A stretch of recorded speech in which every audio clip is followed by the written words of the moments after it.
Hello everyone, and thank you so much for coming to Shakespeare in the Dark's production of William Shakespeare's Macbeth. Tonight's show will run approximately 2.5 hours with a 10-minute intermission about halfway through. At intermission, the house lights will come back up. Additionally, we are using swords and fake blood during the production. It is all safe, and none of it is real. I would like to give a huge thank you to David Garrett, Holly Maple, Lori Wolf, and the whole William and Mary Theatre Department for helping to make this production happen. Thank you all again for coming, and I hope you enjoy Shakespeare in the Dark's production of Macbeth.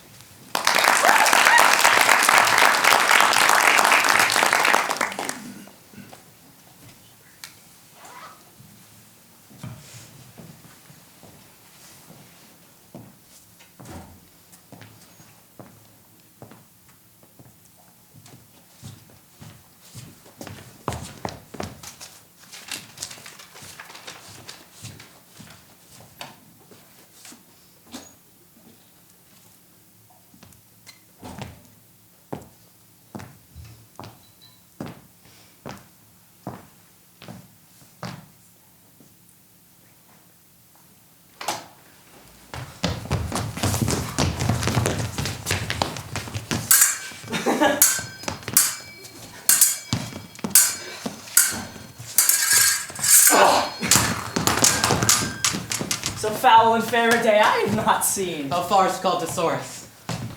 What are these?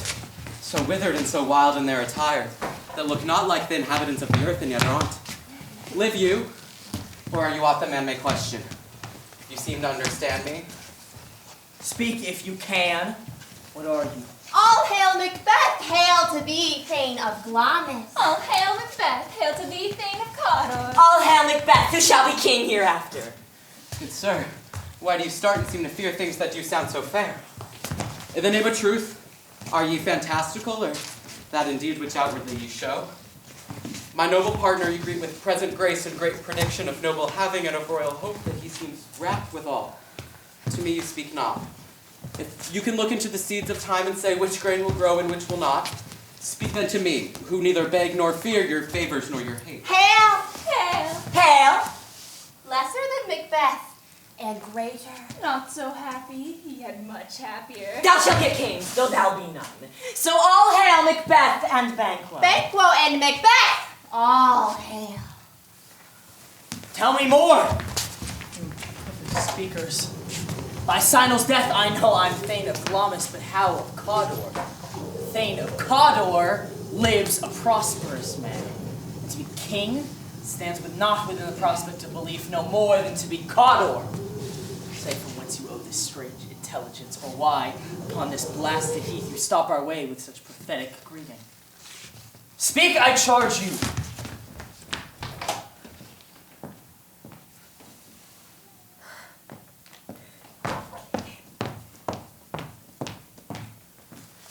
The earth hath bubbles as the water has, and these are of them. Whither are they vanished? Into the air. And what seemed corporal melted as breath into the wind.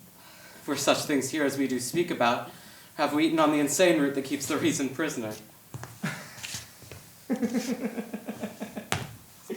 Your children shall be king. You shall be king. And Thane of Cawdor too, went it not so? To the self-same tune and words. Who's here? Oh.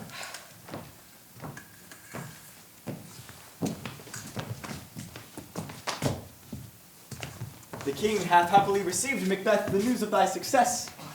When he reads of thy personal venture in the rebels' fight, his wonders and his praises do contend, which should be thine or his silenced with that. And viewing o'er the rest of the selfsame day, he finds thee in the stout Norwegian ranks, nothing afeardst of what thyself didst make. Strange images of death, thick as tale, come post with post, and everyone bears thy praises in his kingdom's great defense, and pours them down before him. We are sent to give thee from our royal master thanks, only to herald thee into his sight, not to pay thee. And in earnest of a greater honour, he bade me from him call thee Thane of Cawdor, in which addition hail worthy Thane, for it is thine. What? Can the devil speak true? The Thane of Cawdor lives. Why do you dress me in borrowed robes? He who was the Thane lives yet, but under heavy judgment bears that life which he deserves to lose. Whether he was combined with those of Norway, or did line the rebel with hidden help and vantage, or in both labored in his country's wreck, I know not, but treason's capital confessed and proud have condemned him. Glamis, and Thane of Cawdor too, the greatest is behind. Kind gentlemen, thanks for your pains. Do you not hope that children shall be kings? When those that promise the Thane of Cawdor to me promise no less to them. That trusted home might yet enkindle you unto the crown, besides the Thane of Cawdor, but 'tis strange, and oftentimes to win us to our harm, the instruments of darkness tell us truths, win us with honest trifles to betray us in deepest consequence. Cousins, a word I pray you. New honors come upon him. Like our strange garments, cleave not to their mold, but with the aid of use. Come what come may, time and the hours runs through the roughest day. Worthy Macbeth, we stay upon your leisure. Oh, give me your favor, my toll brain was wrought with things forgotten. Kind gentlemen, your pains are registered, whereupon every day I turn the leaf to read them. Let us toward the king. Think upon what hath chanced, and at more time, the interim having waited, let us speak our free hearts each to other. Very gladly. Till then, enough.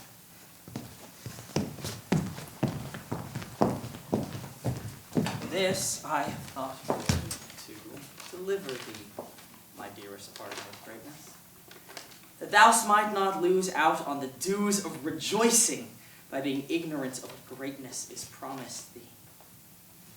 Lay it to thy heart, and farewell.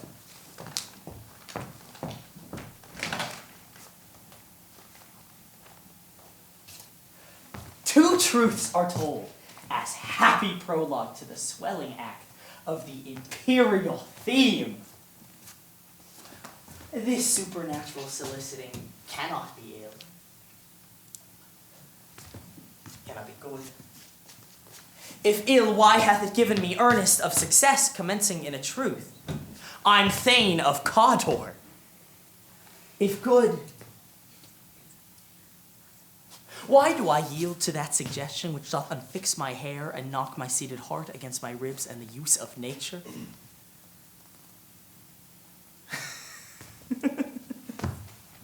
Present fears are less than horrible imaginings. My thought, whose murder yet is but fantastical, shakes so my single state of man that functions smothered in surmise, and nothing is but what is not. If chance will have me king, why chance may crown me without my stir.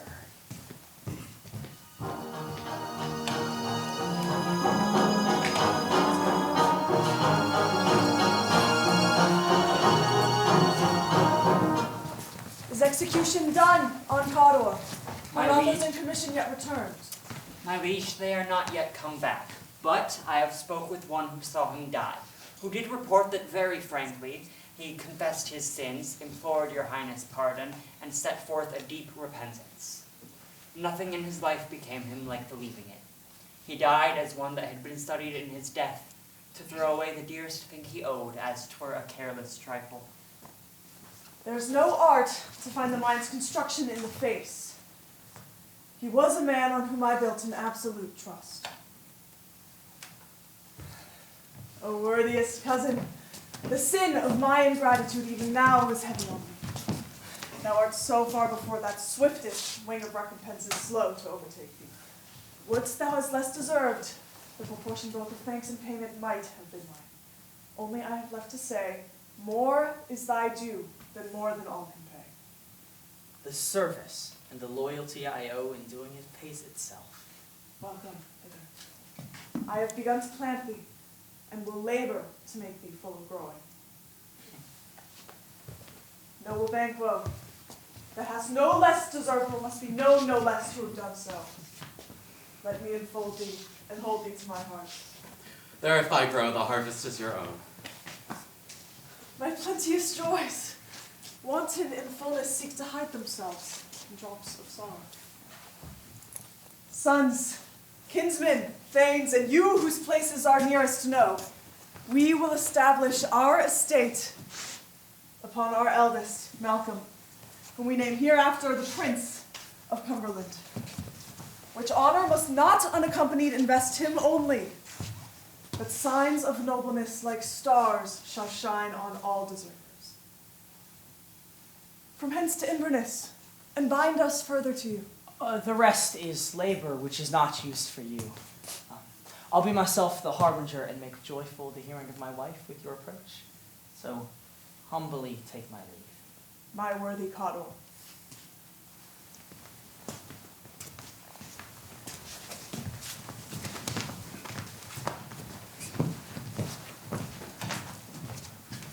Prince of Cumberland. Now that is a step on which I must fall down or leap, for in my way lies. Stars, hide your fires, let not light see my black and deep desires. The eye wink at the hand, and when it is done, let that be which the eye fears to see. Promised thou art, and Cawdor, and shalt be what thou art promised. Yet do I fear thy nature. It is too full of milk of human kindness to catch the nearest way. Thou wouldst be great, art not without ambition, but without the illness should attend it. What thou wouldst highly, that wouldst thou holily. Wouldst not play false, and yet wouldst wrongly win. Thou wouldst have great promise, that which cries, thus thou must do it, if thou have it. And that which rather thou dost fear to do, than wishest should be undone. Hie thee hither, that I may pour my spirits in thine ear, and chastise with the valor of my tongue all that impedes thee from the golden round, which fate and metaphysical aid doth seem to have thee crowned with all. What is your tidings? The king comes here tonight. Thou art mad to say it. Is not my master with him, who were so would have informed for preparation?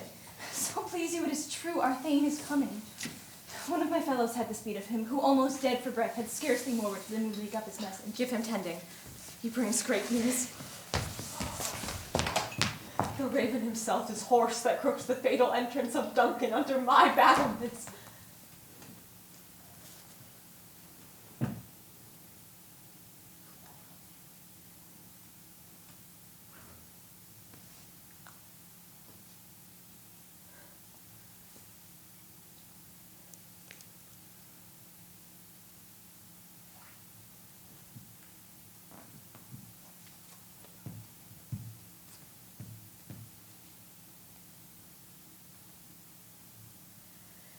Come, you spirits, that tend on mortal thoughts. Unsex me here, and fill me from the crown to the toe, top full of direst cruelty. Make thick my blood. Stop up the access and passage to remorse, that no compunctious visitings of nature shake my fell purpose, nor keep peace between the fact and it.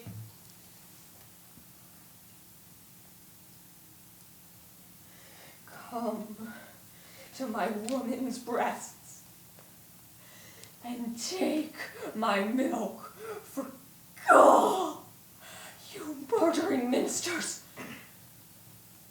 Wherever in your sightless substances you wait on nature's mischief.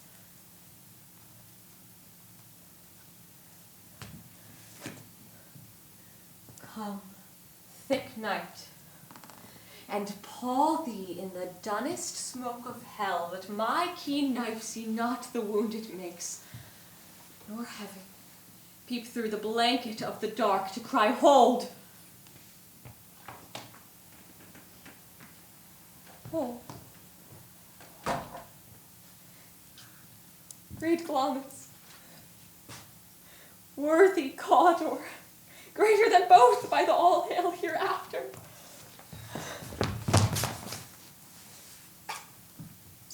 My letters have transported thee beyond the ignorant present, and I feel now the future in the instant.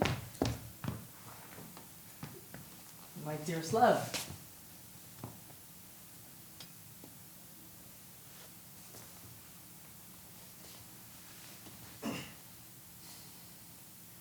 Duncan comes here tonight. Everyone goes hence? tomorrow as he purposed? Oh, never shall sun that morrow see. Your face, my thane, is as a book, wherein men may read strange matters. To beguile the time, look like the time. Bear welcome in your eye, your hand, your tongue. Look like the innocent flower, but be the serpent under it. He that's coming must be provided for. And you shall put this great night's business into my dispatch, which shall to all our nights and days to come bring solely sovereign sway and masterdom. We will speak further. Only look up clear. To alter favor ever is to fear. Leave all the rest to me.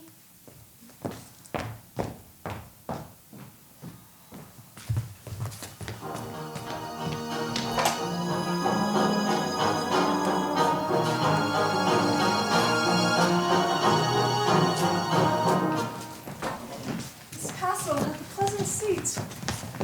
The air nimbly and sweetly recommends itself unto our gentle senses. See our honored hostess.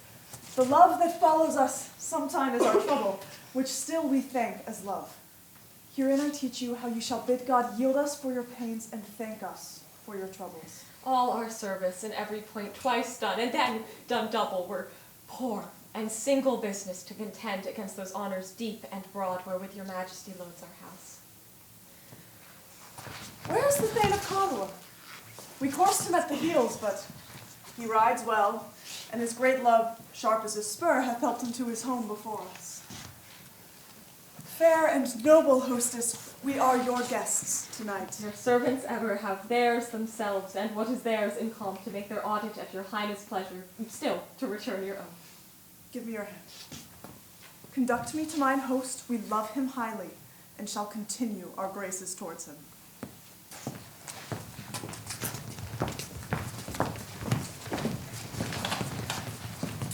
If 'tis done.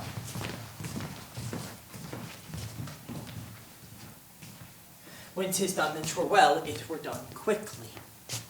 If the assassination could trammel up the consequence and with his surcease success, that but this blow might be the be-all and the end-all. Here, but here, upon this bank and shoal of time, we jump the life to come. But in these cases, we still have judgment here. That we would teach bloody instructions, which, being taught, return to plague the inventor. This even-handed justice commends the ingredients of our own poisoned chalice to our own lips. He's here in double trust, first as I am his kinsman and his subject, strong both against the deed, then as his host, who against his murderer should shut the door, not bear the knife myself. Besides, this Duncan hath borne his faculties so meek, and been so clear in his great office that his virtues will plead like angels, trumpet-tongued against the deep damnation of his taking on. And pity, like the naked newborn babe, shall blow the horrid deed in every eye. Tears shall drown out the wind. I have no spurs to prick the sides of my intent, only vaulting ambition which o'erleaps itself and falls on the other. How now, what news? He has almost supped. Why have you left the chamber? Hath he asked for me? Know you not he has? We will proceed no further in this business. He hath honored me of late, and I have bought golden opinions from all sorts of people, which would be worn now in their newest gloss, not cast aside so soon. Was the hope drunk wherein you dressed yourself? Hath it slept since? And wakes it now to look so green and pale at what it did so freely? From this time such I account thy love. Art thou afeard to be the same in thine own act and valor as thou art in desire? Wouldst thou have that which thou esteem'st the ornament of life, and live a coward in thine own esteem, letting I dare not wait upon I would, like the poor cat in adage? Prithee, peace. I dare do all that may become a man. Who dares do more is now. What beast was then that made you break this enterprise to me? When you durst do it, then you were a man. than what you were, you would be so much more the man. Nor time nor place did then adhere, and yet you would make both. They have made themselves, and that their fitness now does unmake you.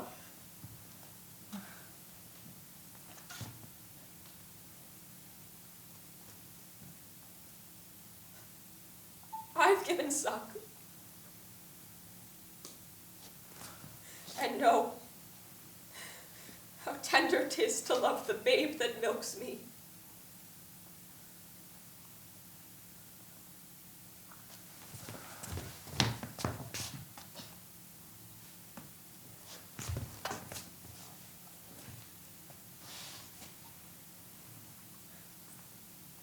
I would, as it were smiling in my face, have plucked my nipple from its boneless gums and dashed the braids out. Had I so sworn as you have done to this. If we should fail. We fail. But screw your courage to the sticking place and will not fail. When Duncan is asleep, or to the rather shall his day's hard journey soundly invite him, his 2 chamberlains will I with wine and wassail so convince that memory, the warder of the brain, shall be a few. And when in swinish sleep their drenched natures lies us in a death, what cannot you and I perform upon the unguarded Duncan? What not put upon his spongy officers, who shall bear the guilt of our great quell? Will it not be received when we've marked with blood these sleepy 2 of his own chamber, and used their very daggers that they had done? Who dares receive it other, when we shall make our griefs and clamor roar upon his death? I am settled, and bend up each corporal agent to this terrible feat. Away, and mock the time with fairest show. False face must hide, for false heart doth know.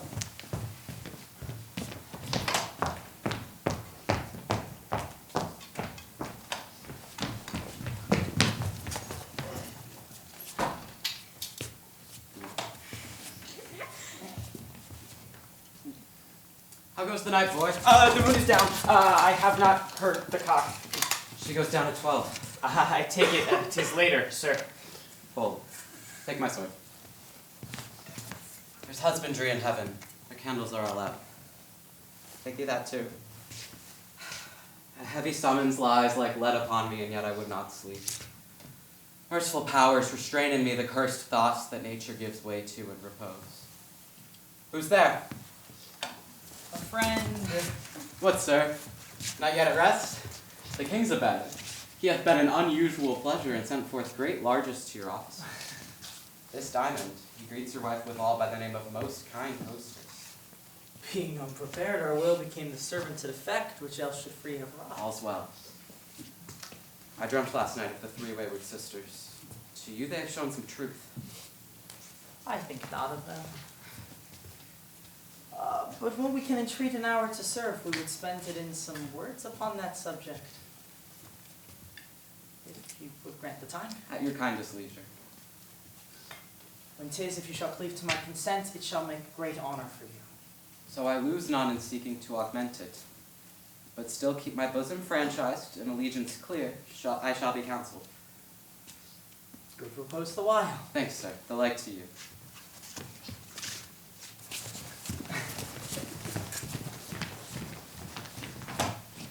Go bid thy mistress. When my drink is ready, she strike upon the bell. Get thee to bed.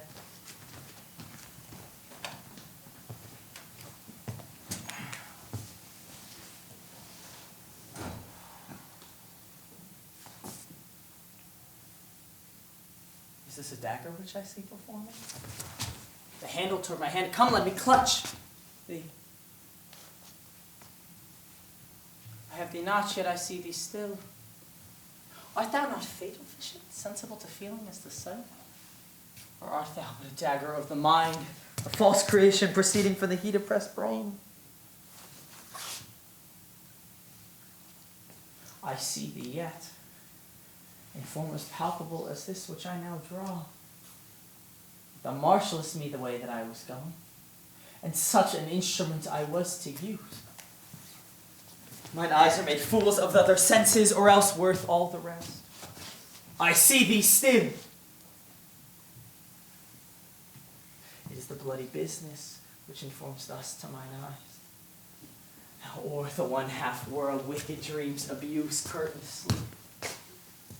Pale Hecate celebrated by witchcraft and withered murder. Alarmed by his sentinel, the wolf, whose howls his watch, moves with Tarquin's ravishing strides towards his design like a ghost.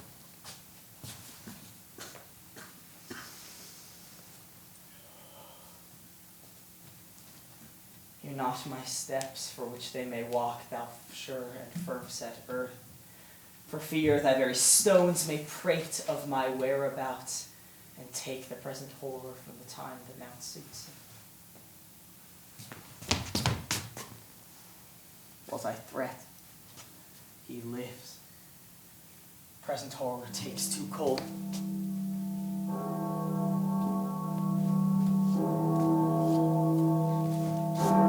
I go, and it is done. The bell invites me.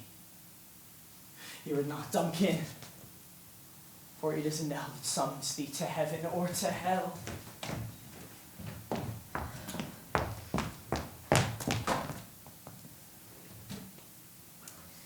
That which hath made them drunk hath made me bold.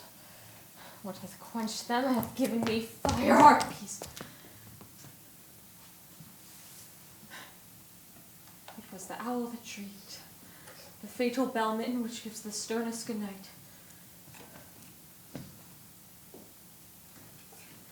He is about it. The doors are open, and the surfeited grooms do mock their charge with snores.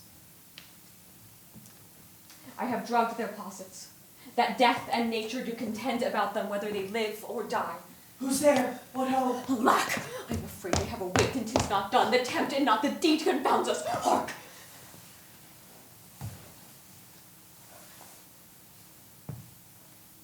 Laid their terrors ready. He could not miss them. Had he not resembled my father as he slept, I had done. My husband? I have done the deed.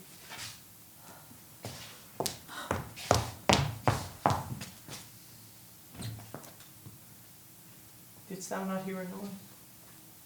I heard the owl scream and the crickets cry. Did not you speak? When? Now. Was it descent? I. Hark! Who lies in the second chamber? Donalbain. This is a sorry sight. A foolish thought to say a sorry sight. There's one did laugh in sleep, and one cried murder that they did wake each other. I stood and heard them, but they did say their prayers and address them again to sleep. There are two lodged together. One said, God bless us, and amen, the other that they had seen me with these hangman's hands, listening their fear. I could not say God bless us when they did say amen. Consider it not so. But wherefore could I not pronounce amen? I had most need of a blessing, and amen stuck in my throat. These deeds must not be thought after these ways, so it will make us mad. Methought I heard a voice cry, sleep no more to all the house. Macbeth does murder sleep, the innocent sleep. Sleep no, that knits up the raveled sleeve of care. The death of each day's life, sore labor's bath, the balm of hurt mind, chief nourisher in life's feast. What do you mean? Still it cry, sleep no more to all the house. Macbeth does murder sleep, and therefore Cawdor shall sleep no more, Glamis shall sleep no more. Who was it that thus cried? My worthy thing, you do unbend your noble strength to think so brain-sickly of things. Go, get some water, and wash this filthy witness from your hand. Why have you brought the daggers from the place? They must lie there. Go! Carry them! And speak of the sleeping rooms with blood! Oh, go no more. I'm afraid to think on what I have done. Look on it again, I dare not! Infirm of purpose. Give me the daggers. The sleeping and the dead are but as pictures to the eye of childhood that fears a painted devil.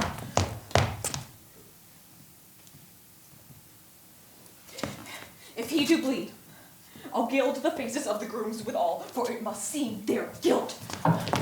Whence is that knocking? How is it when every noise appalls? What are these hands? Pluck out my knife. Will all great Neptune's oceans wash this blood clean from my hand? No. This, my hand, will rather the multitudinous seas incarnadine making the green one red.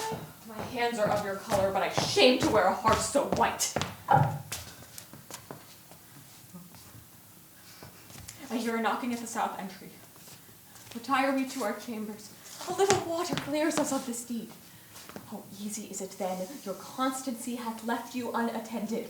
Hark, more knocking.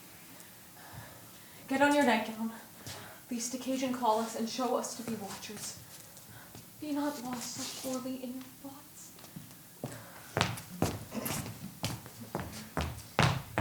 To know my deed, for best not know myself. Wake Duncan with thy knocking, I would thou could.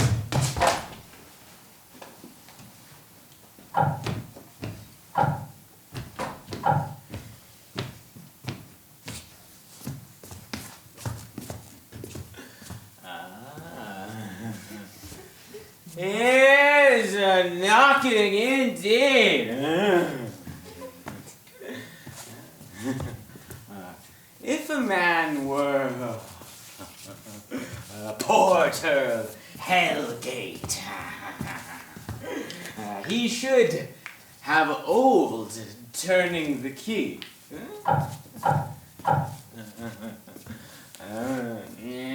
Oh, knock, knock, knock. Who's there? In the name of Beelzebub. Here's a farmer that hanged himself on the expectation of plenty. Knock, knock. Who's there? In there. The other devil's name? The other devil's name? Satan? Satan! Babe, here's an equivocator who could swear in both scales against either scale, who committed treason enough for God's sake. You could not equivocate to heaven. Oh, come in, equivocator.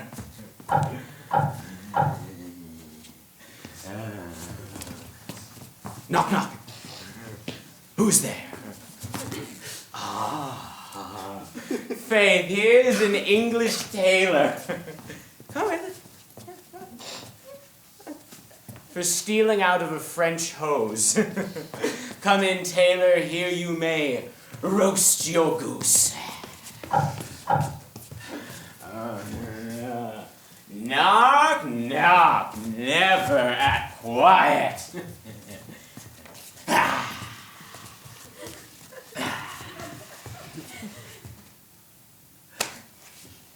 Oh, but this place is too cold for hell. I'll devil porter it no further. I had thought to have let in some of all professions that go the primrose way to the everlasting bonfire.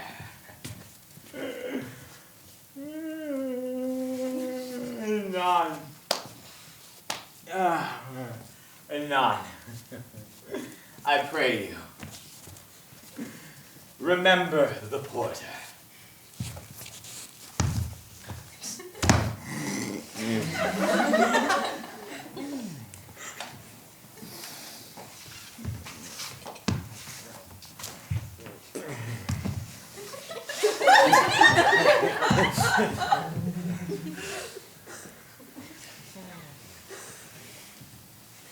Yeah.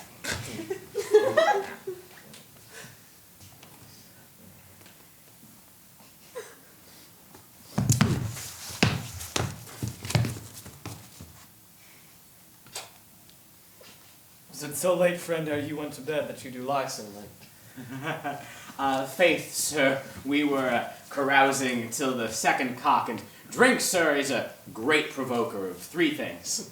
What three things does drink especially provoke? Marry, sir, nose painting, well, sleep, and, urine. Lechery, sir, it provokes and unprovokes. It provokes the desire, but it takes away the performance. Therefore, much drink may be said to be an equivocator with lechery. It makes him and it mars him. It sets him on and it takes him off. It persuades him and disheartens him. It makes him stand to and not stand to. Therefore, it equivocates him in a sleep, and giving him the lie, leaves him. I believe drink gave thee the lie last night. That it did, sir, in the very throat on me, though I requited him for his lie, and I think for being too strong for him. Though he took up my legs sometime, I made a shift to cast him. Is thy master stirring? Our knocking has awakened. Here he comes. Good morrow, noble sir. Good morrow, both. Is the king stirring, worthy thing? Not yet. Well, he did ask me to call timely on him. I've almost slept the hour. I will bring you to him. I know this is a joyful trouble to you, but yet 'tis one. The labor we delight in physics pain. This is the door? I shall make so bold to call, for 'tis my limited service. Goes the king hence today? He does. He did appoint so. The night has been unruly. Where we lay, our chimneys were blown down, and as they say, lamentings heard in the air. Strange screams of death, and prophesying in accents terrible of dire combustion and confused events. Some say the earth was furious and did shake. 'Twas a rough night. My young remembrance cannot parallel a fellow to it.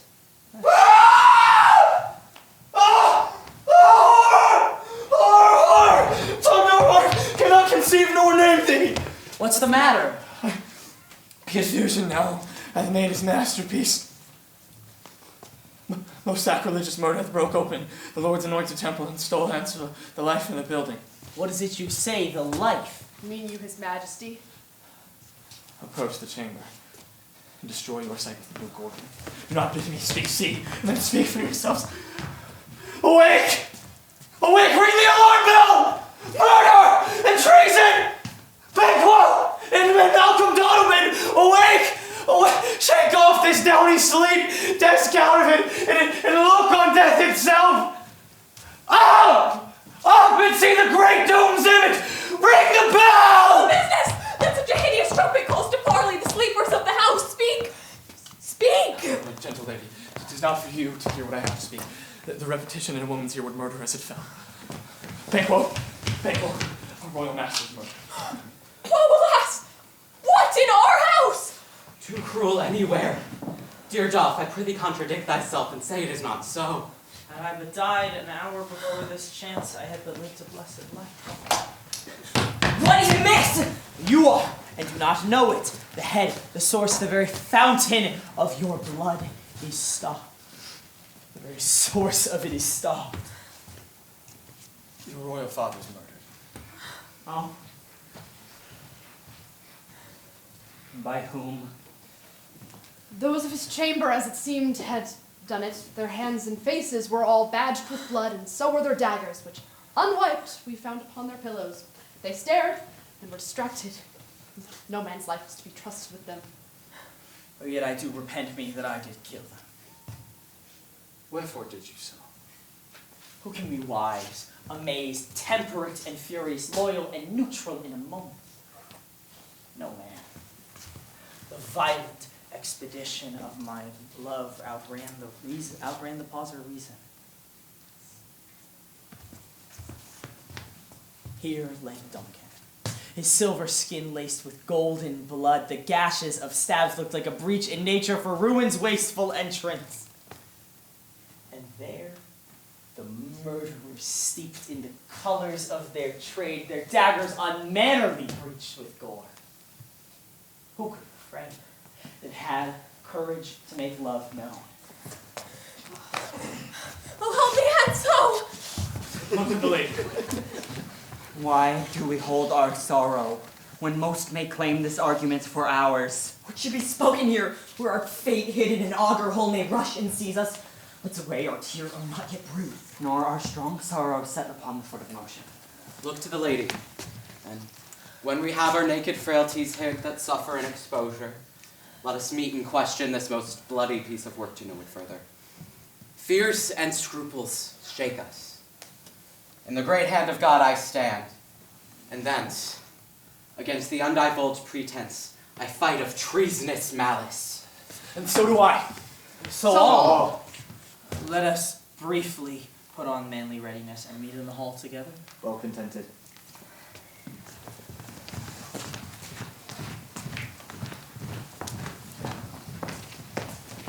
Where will we go? Let's not consort with them. To show a false sorrow is an office which the deceitful man does easily. I will to England. To Ireland I. Our separated fortunes shall keep us both the safer. Where we are, there's daggers in men's smiles. The nearer in blood, the nearer bloodier. This murderous shaft that shot hath not yet lighted, and our safest way is to avoid the aim. Therefore, to horse. And let us not be dainty of leave-taking, but shift away. There's warrants in that theft which steals itself when there's no mercy left.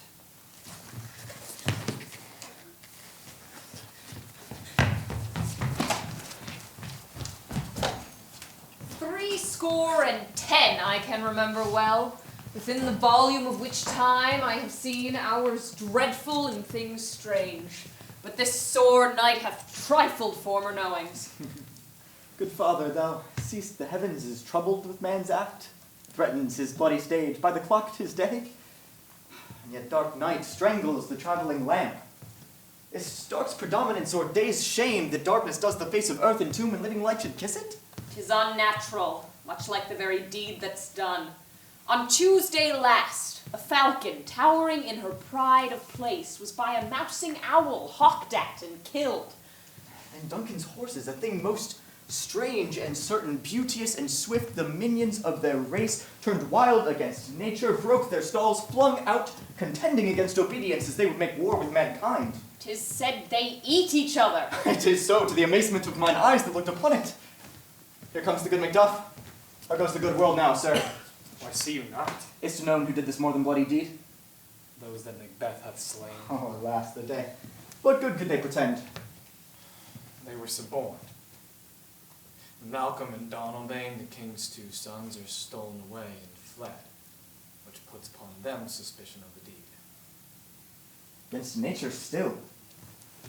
Thriftless ambition will raven up thine own live's means. Then 'tis most likely the sovereignty will fall upon Macbeth. He is already named, and gone to Scone to be invested. Will you to Scone? No, cousin, I'll to Fife. Well, I will thither. May you see things well done there. And you, lest our old robes sit easier than our new. Farewell, father. God's benison go with you, and with those that would make good of bad and friends of foes.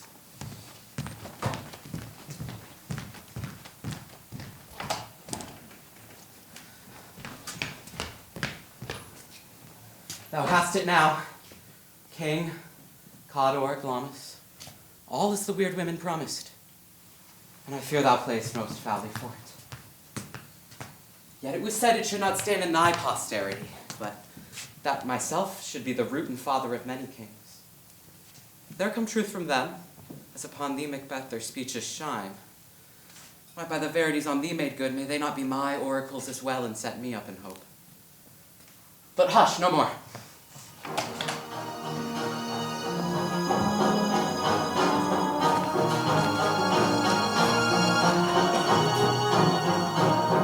Here's our chief guest. If he had been forgotten, it had been as a gap in our great feast, and all things unbecoming. Tonight we'll hold a solemn supper, sir, and I'll request your presence. Let your highness command upon me, to the which my duties are with the most indissoluble tie forever knit. I'll ride you this afternoon. Aye, my good lord. I had else hoped to have your good counsel, which hath been both grave and prosperous in the day's advice, but we'll take it tomorrow. Is it far you ride? As far, my lord, as will fill up the time twixt this and supper. Go not my horse the better, I must become a borrower of the night for a dark hour or twain. Fail not our feast. My lord, I will not. We hear our bloody cousins are bestowed in England, not confessing their cruel patricide, filling their hearer with strange invention. But of that tomorrow, we'll have the cause of state craving us jointly. Till then, adieu. Do you return at night? Goes Fleance with you? Aye, my good lord. Our time does call upon us. I wish your horses swift and sure of foot, and do commend you to their back. Farewell.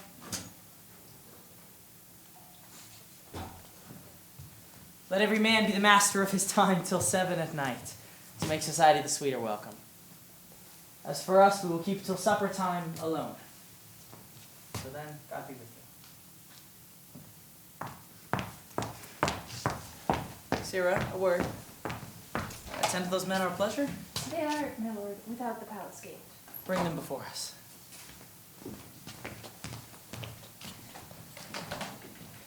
To be thus is nothing, but to be safely thus, our fears in Banquo stick deep.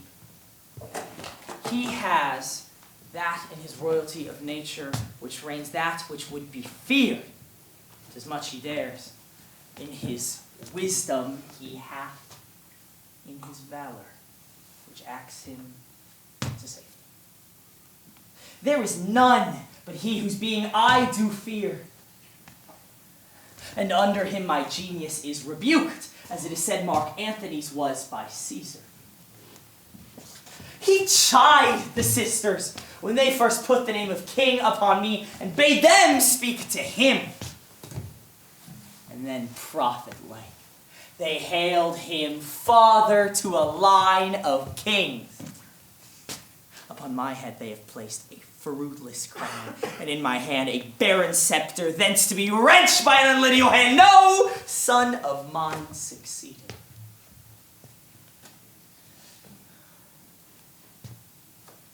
If to be so, for Banquo's issue have I filled my mind. For them, the gracious Duncan, have I murdered, put vessels and rancors of my peace to make them king. The seeds of Banquo kings. Go stand by the door and wait till we call. Was it not yesterday we spoke? It was, so please your highness. Well then, now have you considered of my speeches, know that it was he that in the times past which held you so under fortune, which you thought had been our innocent self. This I made good to you in our first meeting, and all things else to half a soul and to a notion crazed say, thus did Banquo. You made it known to us. I did, and I do more, which is now our point in second meeting. Do you find your patience so predominant in your nature that you can let this go? Are you so gospeled as to pray for this good man and his issue, whose heavy hand hath cowed you and beggared yours forever? We are men, my liege. Aye, and in the catalogue ye go for men, as hounds and greyhounds, mongrels, curs, are all clipped by the name of dogs. The valued file distinguishes the swift, the slow, the subtle, the housekeeper, the hunter. all that by which that gift which bounteeth nature hath in him clothed. And so of men. Now if you have a station not in the worst rank of manhood, say it, and I will put into your bosoms this business whose execution takes your enemy off. I am one, my liege, whom the vile blows and buffets of the world have so incensed, I am reckless what I do to spite the world. And I another, so weary with disasters, tugged with fortunes, that I would set my life on any chance to mend it or be rid on it. Both of you know Banquo was your enemy. True, my lord. And so he is mine. And in such bloody distance that every minute of his being thrusts against my nearest of life. Now I could, with barefaced power, sweep him from my sight, and bid my will avouch it, but I must not. For certain friends that are both his and mine, whose loves I may not drop, but wail his fall if I may strike him down. Thence you know why to your assistance I do make love in masking the business from the common eye. We shall, my lord, perform what you command us. Though our Your spirits shine through you. Within the hour at most I will instruct you where to keep yourself. Acquaint yourself the perfect spy of the time. For moments on't, for it must be done tonight. And to avoid nor rubs, nor botches, Fleance, his son, who keeps him company, whose absence is no less material to me than his father's, must embrace the fate of this dark hour. Resolve yourselves apart, I'll call to you anon. We are resolved, my lord. Abide within. It is concluded. Banquo, thy soul's flight, if it find heaven, must find it out tonight.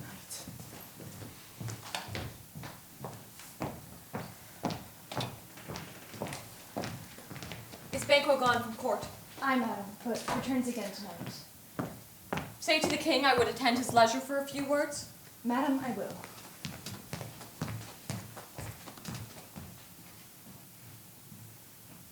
Nuts had.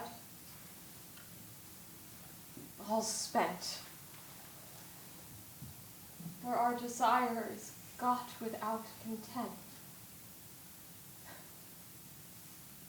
'Tis safer to be that which we destroy than by destruction dwell in doubtful joy.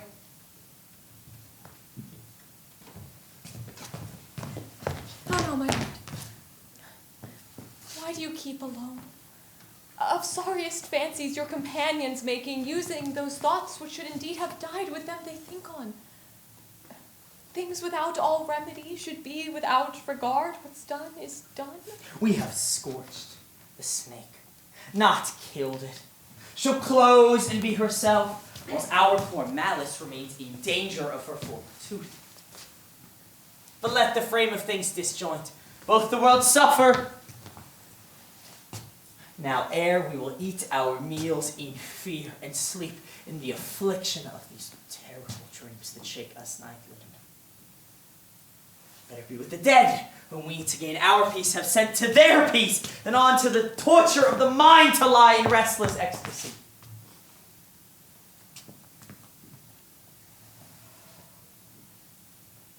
Duncan is in his grave. After life's fitful fever, he sleeps well. Treason has done his worst. Nor steel, nor poison, malice domestic, foreign levy, nothing can harm him further. Come on. Gentle, my lord. Sleek o'er your rugged looks, be bright and jovial among your guests tonight. So I shall love, and so I pray be you. Let your remembrance apply to Banquo. Present him eminence, both with eye and tongue. Unsafe the while that we must lave our honors in these flattering streams, and make our faces vizards to our hearts, disguising what they are. You must leave this. Oh, full of scorpions is my mind, dear wife. Thou knowest Banquo and his Fleance live. But in them, nature's copies not a term. With comfort yet, they are assailable. An arid black Hecate summons the shard-born beetle with his drowsy hums, hath wrung night's yawning peal, and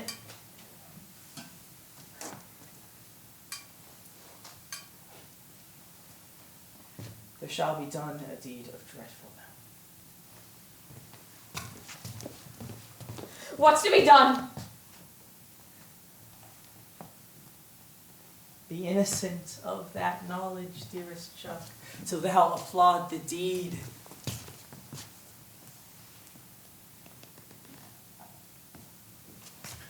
Come, sealing night, scarf up the tender eye of pitiful day, let thy bloody and invisible hand cancel and tear to pieces that great bond which keeps me pale.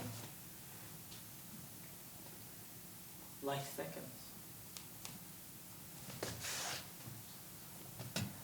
Thou marvelest at my words, but keep thee still. Things bad begun make strong themselves by ill, so prithee, come with me.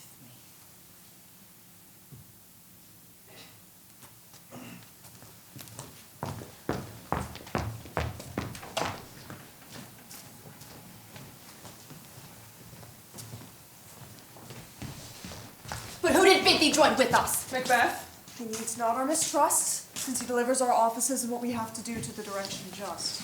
Then stand with us. The west yet glimmers with some streaks of day. Hark! I hear horses. Then to see the rest with the note of expectation already are in the court. His horses go about. Almost a mile, but he does usually, so all men do from hence the palace gate make it their walk. A light. To see. Stand to it. It will be rain tonight. Let it come down. Oh, treachery!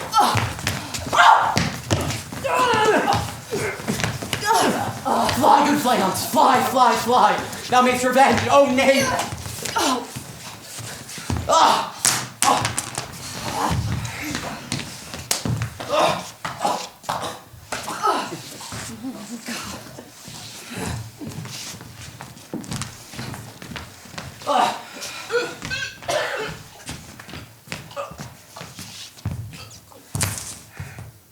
Who did strike out the light? Was it not the way?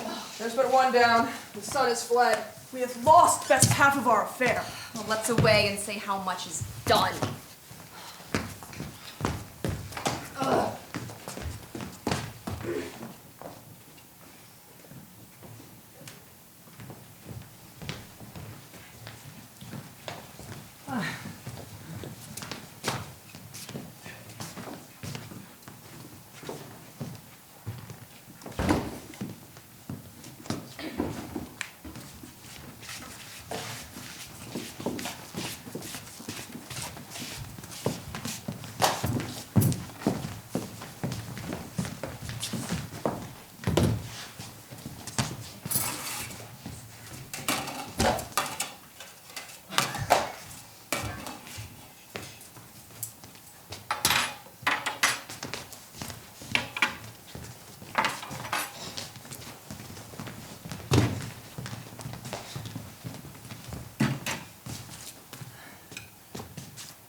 You know your own degrees. Sit down. At first and last, the hearty welcome. Thanks to your majesty. Ourself will mingle with society and play the humble host. Our hostess keeps her state, but in best time we will require her welcome.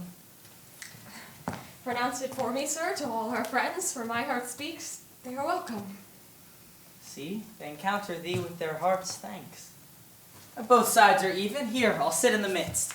Be large in mirth, anon we'll drink a measure the table round. There's blood upon thy face. 'Tis Banquo's then. 'Tis better thee without than he within. Is he dispatched? Aye, my lord. His throat is cut. That I did for him. Thou art the best of the cutthroats. Yet he's good that did the like for Fleance. Most royal sir, Fleance escaped. Then comes my fit again. I had else been perfect, founded as the marble, whole as the rock, as broad and general as the casing air. But now I am cabined, cribbed, confined, and bound into saucy doubts and fears. But Banquo's safe. Aye, my good lord, safe in a ditch he bides with 20 trenchant gashes in his head. Thanks for that. There the grown serpent lies, the womb that's fled, hath nature that in time will venom breed. No teeth for the present. Get thee gone. We'll hear ourselves again tomorrow. My royal lord, you do not give the cheer. At least a soul that is not often vouched while 'tis a making. 'Tis given with welcome to feed were best at home. From thence the sauce to meat is ceremony. Meetings were fair without it. Sweet remembrance, sir. Now, good digestion wait on appetite and health on both. May it please your highness sit. Here had we now our country's honor, roofed, with the graced person of our Banquo present, who, may I rather challenge for kindness than pity for mischance. His absence, sir, lays blame upon his promise. Would you be pleased, your royal highness, to grace us with your company? The table's full. Here's a place reserved, sir. Where? Here, my good lord. What is it that moves your highness? Which of you have done this? What, my good lord? Thou canst not say I did it. Never shake that gory locks at me. Gentlemen, rise. His highness is not Sit well. worthy friends. My lord is often thus, and hath been from his youth. Pray you keep seat. The fit is momentary. Upon a thought he will be well again. If much you note him, you shall offend him and extend his passion. Feed and regard him not. Are you a man? Aye, and a bold one that may look on that which might appall the devil. Oh, proper stuff. This is the very painting of your fear. This is the air-drawn dagger which you said led you to Duncan. Oh, these flaws and starts, impostors to true fear, would well become a woman's story. Shame itself. Why do you make such faces? When all's done, you look but on a stool. Prithee, see there. Behold, look, lo! How say you? Why, what care I? If thou canst nod, speak too. If carnal houses and our graves must send those that we bury back, our monuments shall be the maws of Caithness. What quite unbanded folly. As I stand here, I saw him. Why, for shame. Blood hath been shed ere now. In the olden time, ere the human statute purged the gentle wheel, aye, and since then too, murders have been performed too, terrible for the ear. The times have been that when the brains were out, the man would die, and there an end. But now they rise again, with 20 mortal murders in their crown, and push us some more stools. This is more strange than such a murder is. My worthy lord, your noble friends do lack you. I do forget. Do not muse at me, my noble friends. I have a strange infirmity, which is nothing to those that know me. Come, love and health to all. And then I'll sit down. Give me some wine. Fill full. Whew. I drink to the general joy of the whole table, and to our dear friend Banquo, whom we miss. Were he here, to all, to him we thirst, to all and all. Our duty is in the pledge. Avaunt! And quit my sight! Let the earth hide thee! Thy bones are marrowless, thy blood runs cold, thou hast no speculation, and those eyes thou dost glare with. Think of this, good peers, but as a thing of custom. 'Tis no other, only it spoils the pleasure of the time. What man dare? I dare. Approach thou like the rugged Russian bear, the armed rhinoceros, the high Korean tiger. Take any form but that, and firm my nerves shall never tremble. Or be alive again, and dare me to the desert with thy sword. If trembling I inhabit the then, protest me the baby of a girl. Hence, horrible shadow, unreal mockery, hence!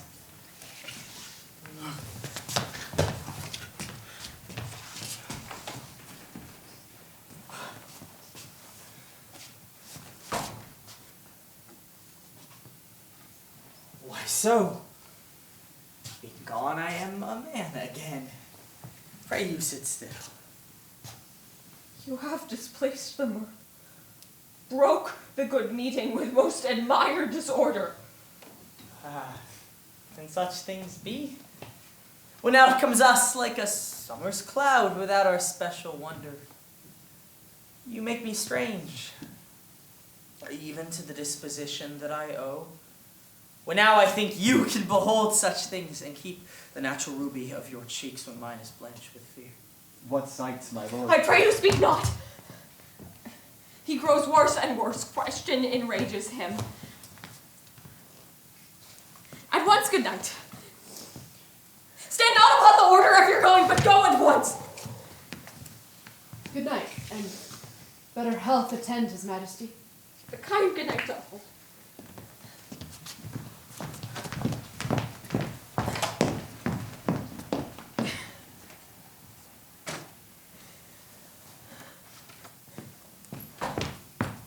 There will be blood, they say. Blood will have blood. Stones have been known to move and trees to speak. What is the night? Almost at odds with morning, which is which. How sayest thou that Macduff denies his person at our great bidding? Did you send to him, sir? I did hear it by the way, but I will send again. There's not but one in whose house I do keep a servant feed. I will betimes, and tomorrow I will, toward the weird sisters. More shall they speak, for now I am bent to know. But the worst means the worst.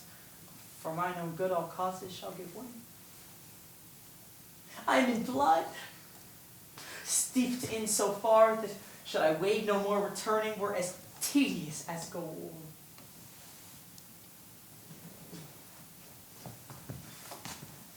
Strange things I have in hand that should be acted will to hand ere they may be scanned.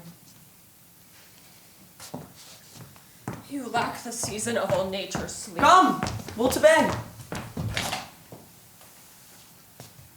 My strange and self-abuse is the initiate fear that wants hard use. We are but young indeed.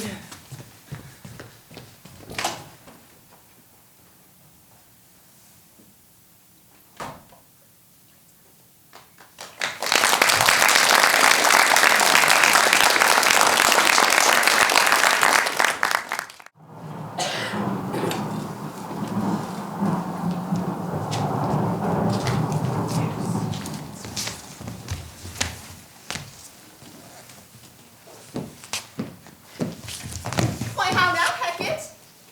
You looked angrily. Have I not the reason?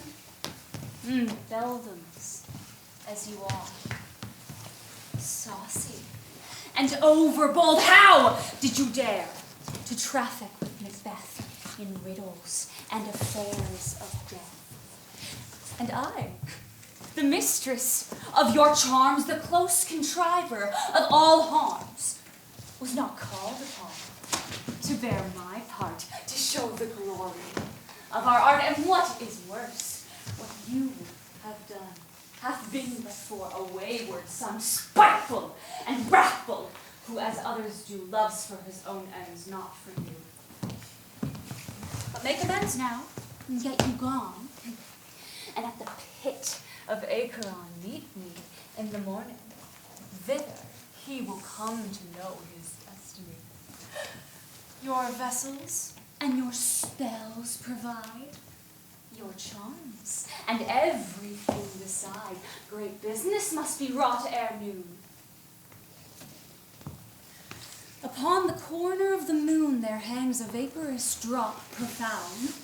I'll catch it ere it comes to ground, and that, distilled by magic sleights, shall raise such artificial sprites as by the strength of their illusion shall draw him on to his confusion. He shall spurn fate, scorn death, and bear his hopes about wisdom, grace, and fear. And as you all know, security is mortal's chiefest enemy. Hark, I am called. My little spirit, see, sits on a foggy cloud and waits for me. Come, let's make haste. She'll soon be back again. My former speeches have but hit your thoughts which can interpret farther. Only I say, things have been strangely born. The gracious Duncan was pitied of Macbeth, marry, he was dead. And the right valiant Banquo walked too late, whom you might say, if it please you, Fleance killed, for Fleance fled. Men must not walk too late. Who cannot want the thought how monstrous it was for Malcolm and for Donalbain to kill their gracious father? Damned fact, how it did grieve Macbeth. Did he not straight into pious rage the two delinquents tear that were the slaves of drink and the thralls of sleep? Was that not nobly done? Aye, and wisely too, for it would have angered any heart alive to hear the men deny it. So that I say, he has borne all things well. And I do think that had he the sons of Duncan under his key, as, and it please heaven he shall not, they should find what it were to kill a father. So should Fleance. But peace, from broad words, and 'cause he failed his presence at the tyrant's feast, I hear Macduff lives in disgrace. Sir, can you tell where he displaces himself?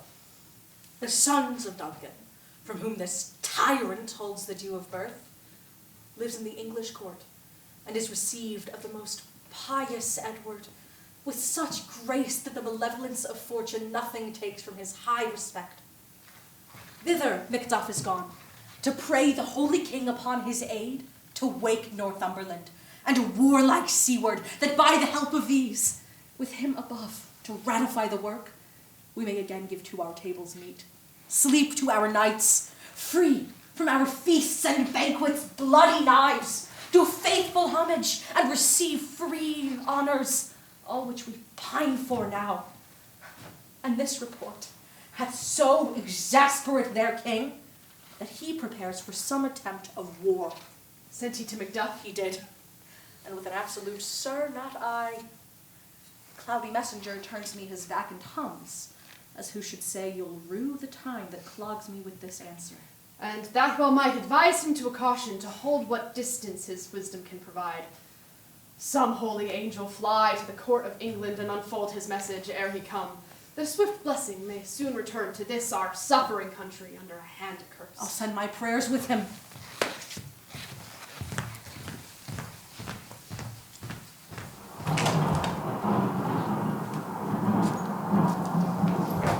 Thrice the brinded cat hath mewed, thrice and once the hedge pig won. Harpier cried, 'tis time, 'tis time! Round about the cauldron go, and in the poisoned entrails throw. Toad, that under cold zone days and nights has 31 sweltering venom, sleeping got, boiled out first to the charred pot.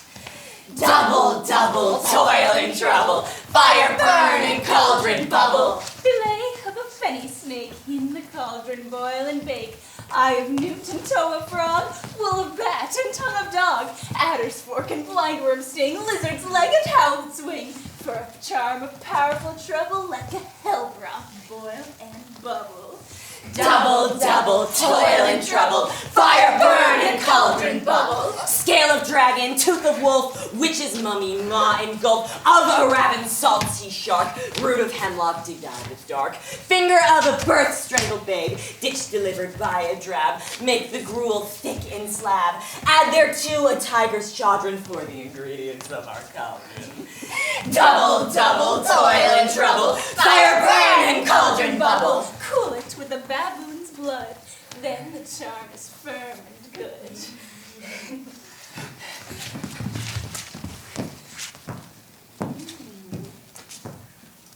Oh, well done.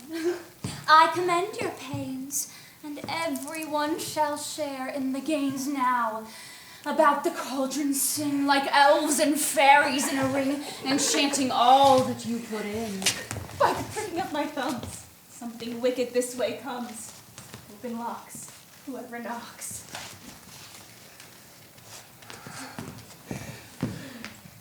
How now, you secret, black and midnight hag? What is it you do? A deed without a name. I conjure you by that which you profess, however you come to know it. Answer me. Though you untie the winds and let them fight against the churches, though testy waves confound and swallow navigation up, though palaces and pyramids do bend their heads to their foundations, though the treasure of nature's germ and tumble all together, till even destruction sicken. Answer me what I ask you. Speak. Demand. We'll answer. Say, wouldst thou rather hear it from our mouths or from our master? Call him. Let me see him. Power in sow's blood that hath eaten her 9 pharaoh. Grease that sweetened the murderer's gibbet, throw into the flame. Come high or low, thyself in office deftly show. Tell me, thou unknownst power. He knows thy thought. Hear his speech, but say thou not.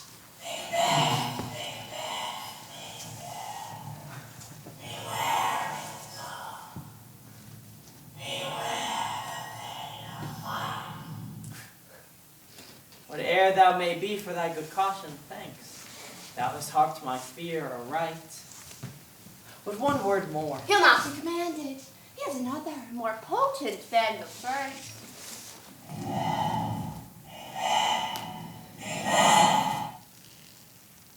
Had I 3 years, I'd hear thee.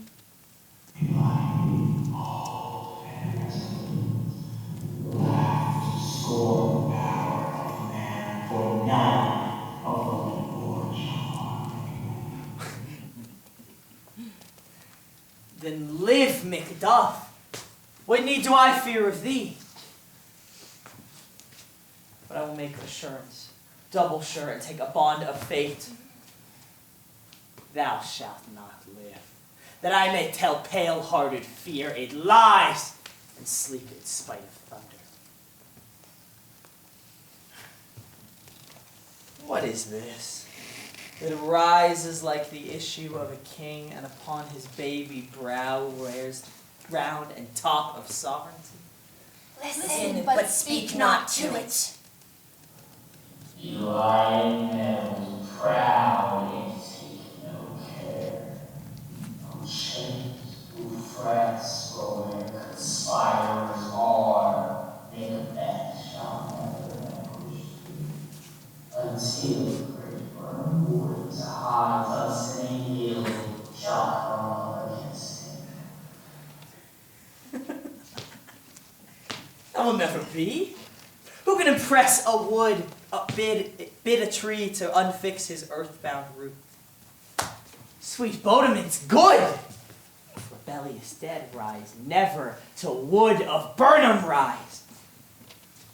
And our high-placed Macbeth shall live his lease of nature and pay his breath to time and mortal custom. But my heart throbs to know one more thing, if your art can tell as much. Will Banquo's issue ever reign in this kingdom? Seek to know no more. I will be satisfied. Deny me this, and an eternal curse shall fall on you. Let me know. Show? Show. Show his eyes and grieve his heart. Come like shadows, so depart. Thou art too like the spirit of Banquo. Thy crown to sear mine eyeballs. Thy hair, thou other golden brown brow, is like the former. A third is like the first. Why do you show me this filthy hag? A fourth, stark eyes. Is the line going to go out to the crack of doom? Another yet, a seventh. I'll see no more, but an eighth, which has a glass which shows me many more. And some I see that twofold ball and treble scepter carry, horrible sight! Yet I see it is true, for the blood-boltered Banquo smiles upon me and points at them for his. What? Is it so? Aye, sir. All this is so, but why stands Macbeth thus amazingly? Come, sisters, cheer we up his sprites and show the best of our delights. I'll charm the air to give a sound while you perform your antique round, that this great king may kindly say our duties did his welcome pay.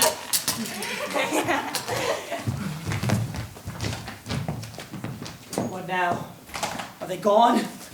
Come in! Without there! What's your grace's will? Saw you the weird sisters. No, my lord. Came they not by you? No, indeed, my lord. Infected be the air whereon they ride, and damned be all those that trust them. Methought I heard a galloping. Who was it that went by? 'Tis 2 or 3, my lord, that bring you word. Macduff has fled to England. Fled to England? Aye, my good lord. Time thou anticipatest my dread exploits. The fleeting purpose never is o'ertook unless the deed go with it. From now on, the very firstlings of my heart shall be the very firstlings of my hand. Even now, to crown my acts with thoughts, seize upon Macduff's castle. We shall surprise Fife, give to the edge of the sword his wife, his babes, and all unfortunate souls that trace him in his line. No boasting like a fool. This deed I'll do before my purpose cools, but no more sights.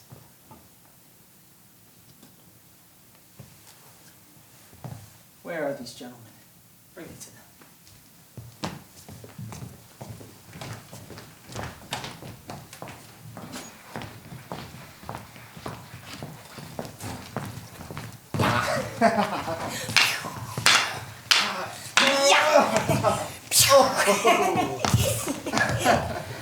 What had he done to make him fly the land? Please, you must have patience, madam. He had none. His flight was madness. When our actions do not, our fears do make us traitors. You know not whether it was his wisdom or his fear? Wisdom. To leave his wife.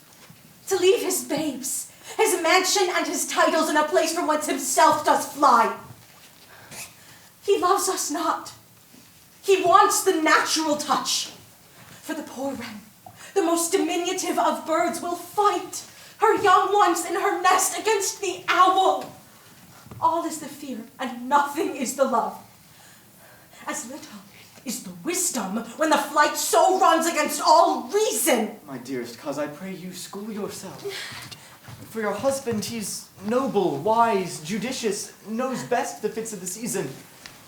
I dare not speak further, but cruel are the times when we are traitors and do not know ourselves.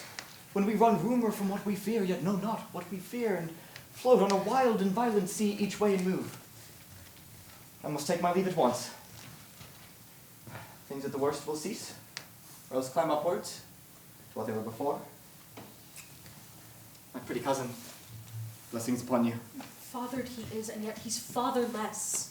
I am so much a fool. Should I stay longer, it would be to my disgrace and your discomfort. I must take my leave of you.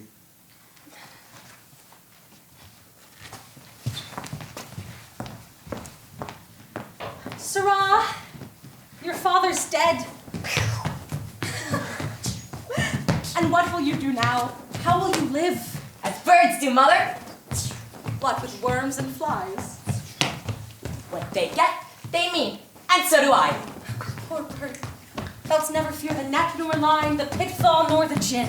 Why should I, mother? Poor birds are not set for. My father's not dead, for all you're saying? Yes, he is dead. How wilt thou do for a father? Nay, how wilt thou do for a husband? Why, I can buy me 20 at any market. You buy 'em to sell again. Thou speaks with all thy wit, and yet in faith with wit enough for thee. Is my father a traitor, mother? Aye, that he was. What is a traitor? Why, one that swears and lies. Be all traitors that do so? Everyone that does so is a traitor and must be hanged. Must they all be hanged who swears and lies? Everyone. Who must hang them? Why, the honest men. Then the liars and swearers are fools, for there are liars and swearers. Now to beat the honest men and hang up them. Now God help thee, poor monkey. How wilt thou do for a father? If he were dead, you'd weep for him. If you would not, it is a sure sign that I should quickly have a new father. Poor prattler, how thou talks. Bless you, fair dame. I am not you known, though in your state of honor I am perfect. I doubt some danger does approach you nearly. If you will take a homely man's advice, be not found here. Hence with your little ones. To fright you thus, methinks I am too savage. To do worse to you were fell cruelty, which is too nigh your person. Heaven preserve you, I dare abide no longer. Whither should I fly? I have done no harm. And yet I remember now, I am in this earthly world, where to do harm is often laudable, to do good sometime accounted dangerous folly. Why then do I put up that womanly defense to say I have done no harm? What are these faces? Where is your husband? I hope in no place so unsanctified as thou mayst find him. He is a traitor. Thou liest, thou shag-eared villain! What, you egg, young fry of treachery? Mother, run!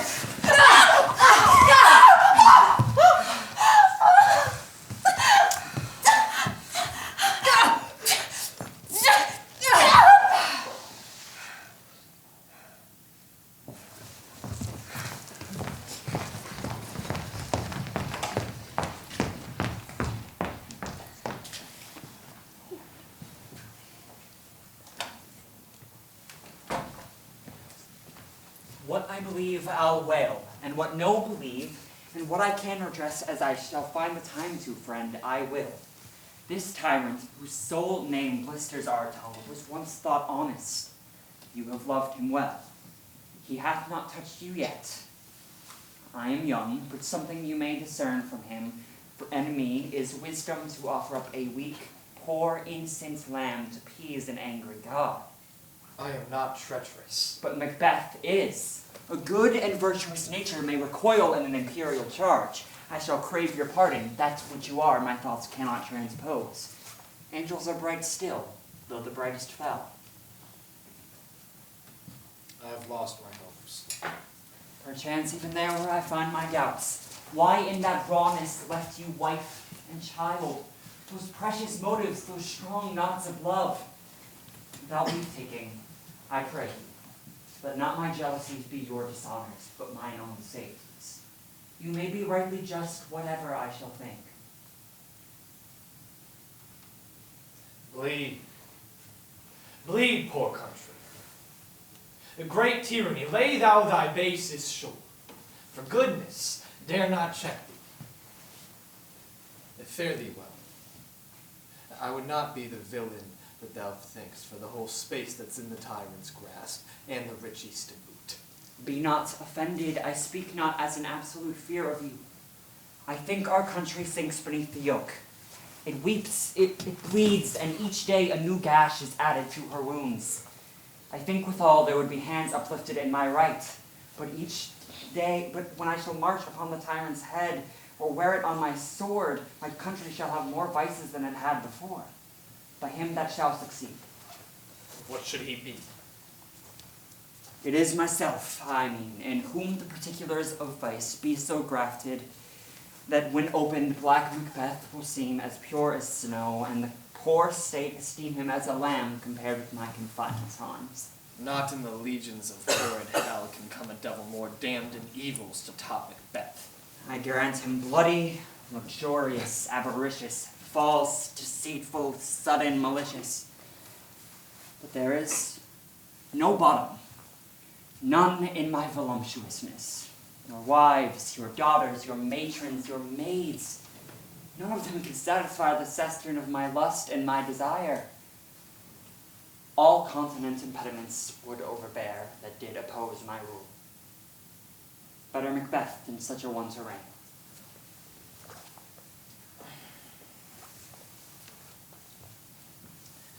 Boundless intemperance in nature is a tyranny. It hath been the untimely emptying of the happy throne and fall of many kings. But fear not yet to take upon you what is yours. You may convey your pleasures in a spacious plenty, and yet seem cold. The time you may so hoodwink. We have willing dames enough. There cannot be that vulture in you to devour so many as will to greatness dedicate themselves, finding it so inclined.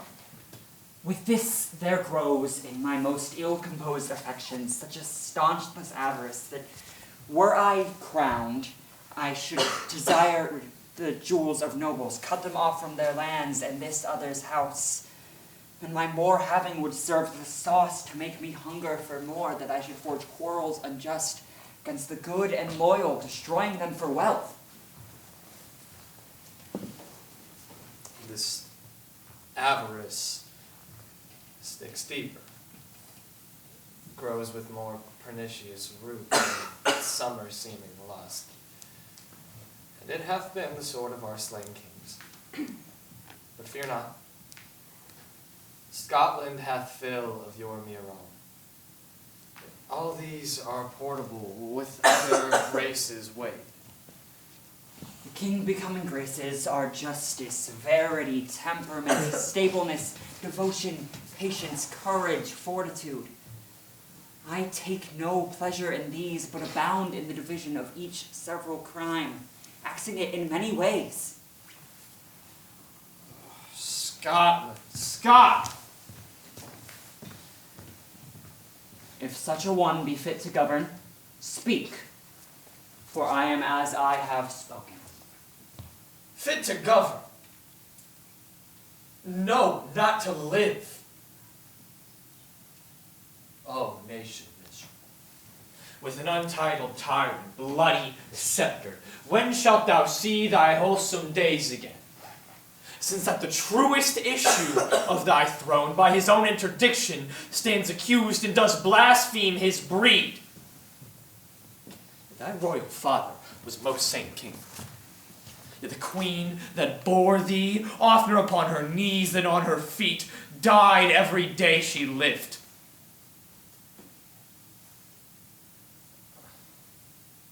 Farewell, Lord. These evils thou repeatest upon thyself hath banished me from Scotland. Oh, my breast, thy hope ends here. Macduff! Thy noble passion, child of integrity, hath from my soul wiped the black scruples, and reconciled me to thy thoughts, goodwill, and honor. Devilish Macbeth, by many of these trains, has sought to win me into his power. But God above deal between thee and me. For even now it puts me to thine direction, and unspeak mine own detraction. Here abjure the taints and blames I placed upon myself, for strangers to my nature. I am yet unknown to woman. Scarcely was forsworn, never have coveted what was mine own, would not break my faith, would not betray the devil to his fellow, and delight no less in truth than in life. My first false speaking was this upon myself.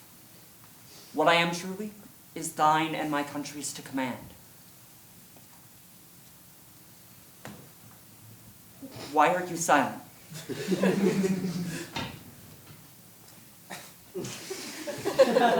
Such welcome and unwelcome things at once. 'Tis hard to reconcile. See who comes here. My countryman, but yet I know him not. My ever gentle cousin. Welcome him. I know him now. Good God, the times remove the means that make us strangers. Oh, sir, amen. Stay in Scotland where it did. Alas, poor country, almost afraid to know itself. They called our mother, but our grave, where nothing but who knows nothing could once be seen to smile, where the sighs and groans and shrieks that rent the air are made not marked. What's the newest grief? Each day teems a new one. How does my wife? Aye, well, And my children? well too. The tyrant has not battered at their peace. They were well at peace when I did leave them. How goest? When I came hither to transport the tidings, which I have heavily borne, ran a rumor of several worthy fellow that were out. Just to my belief the rather, for I have seen the tyrant's power afoot. But now is the time of help. Your eye in Scotland would create soldiers, make the women fight to doff their dire distresses. Be comforted.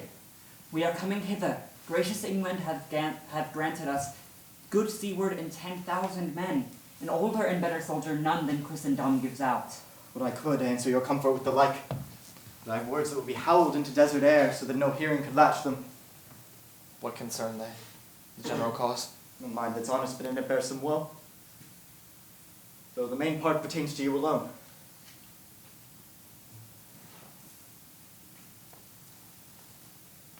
If it be mine, keep it not from me. Quickly let me have it. Let not thine ears despise my tongue, which shall possess them with the heaviest thing they ever yet did hear. Your castle is surprised. Your wife and babes savagely slaughtered. To relate the manner was on the quarry of those murdered dear. To add the death of you. Merciful heaven, what man here pull your hats upon this brow? Give sorrow words. The grief that does not speak whispers the overfraught heart and bids it break.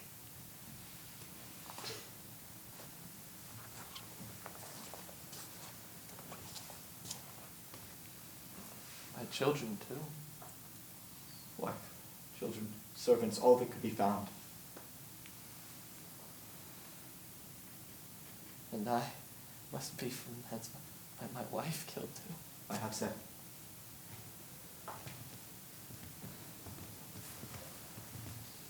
Be comforted. Let us make medicines of our great revenge to cure this deadly grief. He has no children.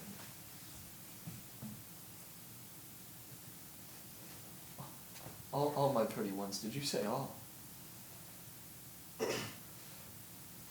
Hecate, all? What, all my pretty chickens and their dame in one fell swoop? Dispute it like a man. I shall do so.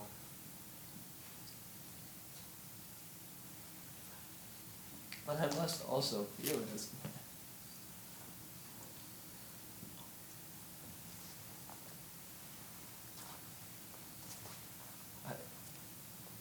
I cannot but remember such things were that were most precious to me. Did heaven look on and not take their part?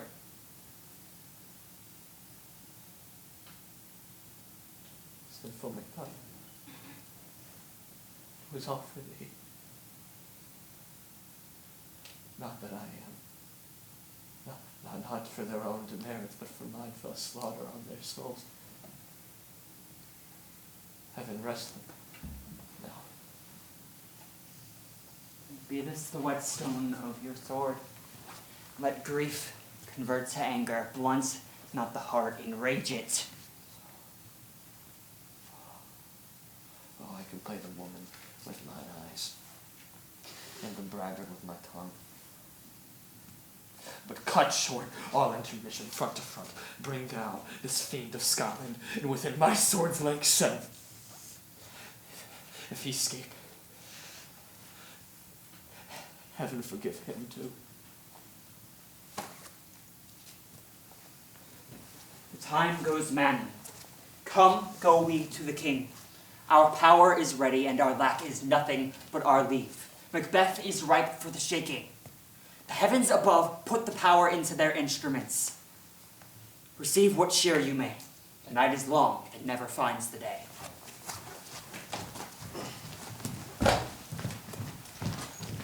I have 2 nights watched with you, but can perceive no truth in your report. When was it she last walked? Since His Majesty went into the field, I have seen her rise from her bed, throw her nightgown upon her, unlock her closet, take forth paper, fold it, write upon it, read it, afterward seal it, and again return to bed. Yet all this while in a most fast sleep. A great perturbation in nature to receive at once the benefit of sleep and do the effects of waking. In this slumbery agitation, besides her walking and other actual performances, what at any time have you heard her say? That, sir, which I will not report after her. You may to me, and 'tis most meet you should. And neither to you, nor anyone, having no witness to confirm my speech. Lo, here she comes. This is her very guise, and upon my life, fast asleep. Observe her, stand close. You see her eyes are open. Aye, but their sense are shut. And what is it she does now? Look how she rubs her hands. It is an accustomed action with her to seem thus washing her hands. I have known her to continue in this a quarter of an hour. Yet here's a spot. Harper, she speaks. I will set down what comes from her to satisfy my remembrance the more strongly. Out, damn spot, out, I say. 1, 2. Why, then 'tis time to do it. Hell is murky. Fine, my lord, fine. A soldier and a feared. What need we fear when none can call our power to account? Yet who would have thought the old man to have had so much blood in him? Do you make that? Thane of Fife had a wife. Where is she now? What will these hands ne'er be clean? No more of that, my lord, no more of that. You are all with this starting.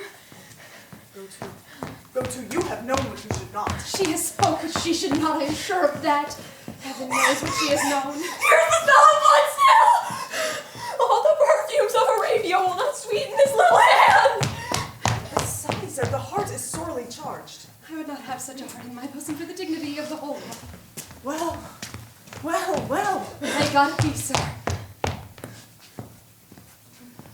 This disease is beyond my practice. Yet I have known those who have walked in their beds and died holily in their sleep still. Wash your hands. Put on your nightgown. Look not so pale. I tell you yet again, Banquo is buried. He cannot come out on his grave. Even so. To bed. To bed. There's knocking at the gate.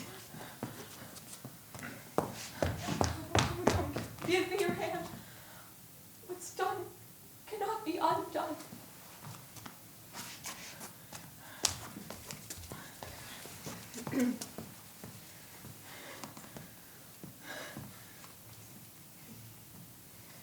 To bed.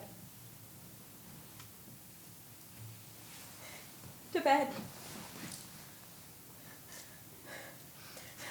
To bed.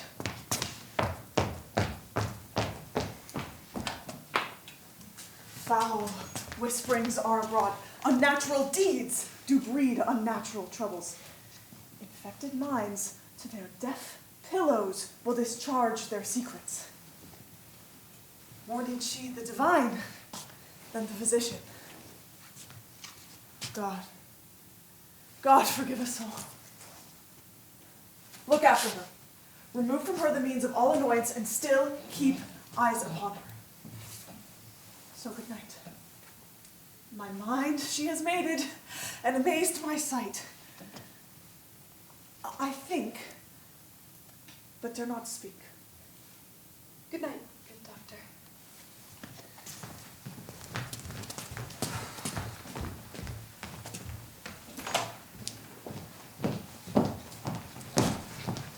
The English power draws near, led on by Malcolm, his uncle Siward, and good Macduff. Revenges burn in them for their just causes, would to the bleeding, the grim, alarm, excite the mortified man. Near Burnham Wood shall we meet them, that way they are coming. Who knows if Donalbain be with his brother? For certain, sir, he is not. I have a file of all the gentry. There is Siward's son, along with many other unrough youths who even now protest their first of manhood. What does the tyrant? A great Dunsinane he strongly fortifies. Some say he's mad. Others that lesser hate him, who call it valiant fury. But for certain, he cannot buckle his distempered cause within the belt of rule. Now does he feel his secret murders sticking on his hands? Now to minutely revolts upbraid his faith breach those he commands, now so only in command, nothing in love.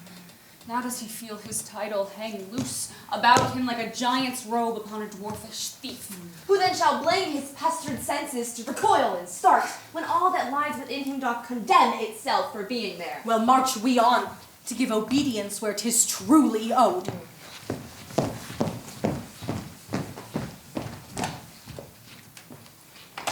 Bring me no more reports. Let them fly all, till Burnham Wood remove to Dunsinane. I cannot taint with fear.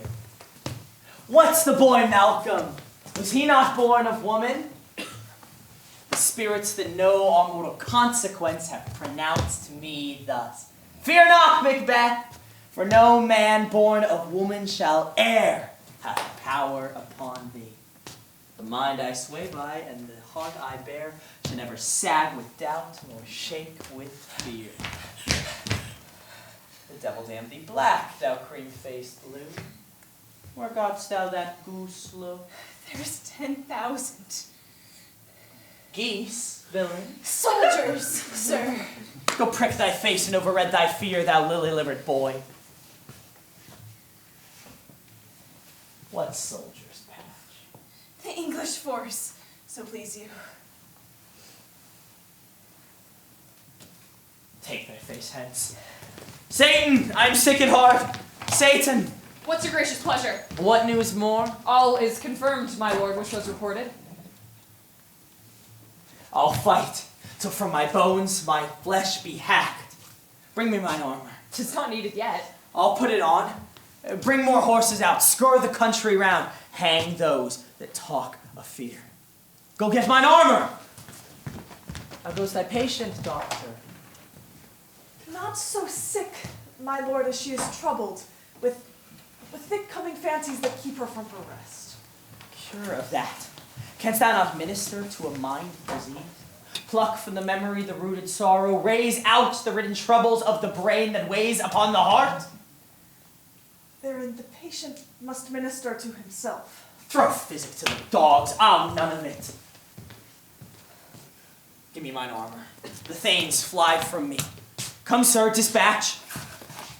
If thou couldst, doctor, cast the water of my land, find her disease, and purge it to a sound and pristine health.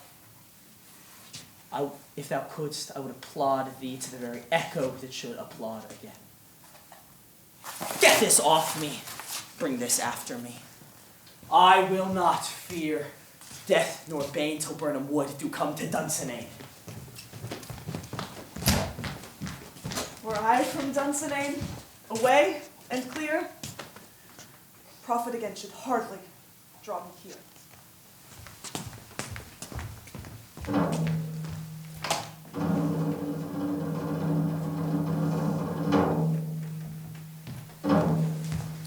What wood is this before us? The wood of Burnham. Let every soldier hew him down a bow and bear it before him. Thereby shall we shadow our discovery and make the host err in report of us. Shall be done. We learn no other, but the confident tyrant keeps still in Dunsinane and will endure our setting down before it. Is his main hope? And nothing serve him but constrained things whose hearts are absent as well. Let our just censures attend the true men, and put we on industrious soldiership. The time approaches that will with due decision make us know what we shall say we have and what we owe. Thoughts speculative, their unsure hopes relate, but certain issues, strokes must arbitrate, towards which advance the war!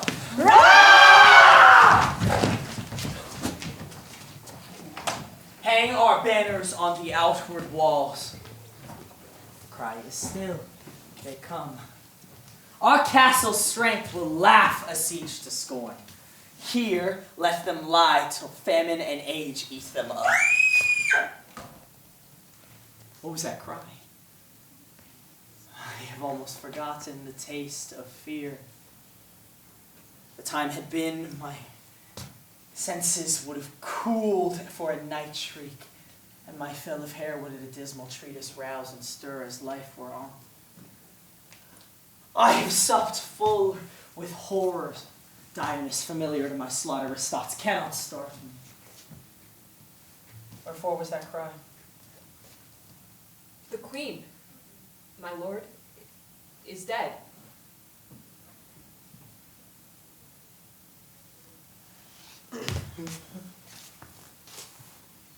She should have died hereafter.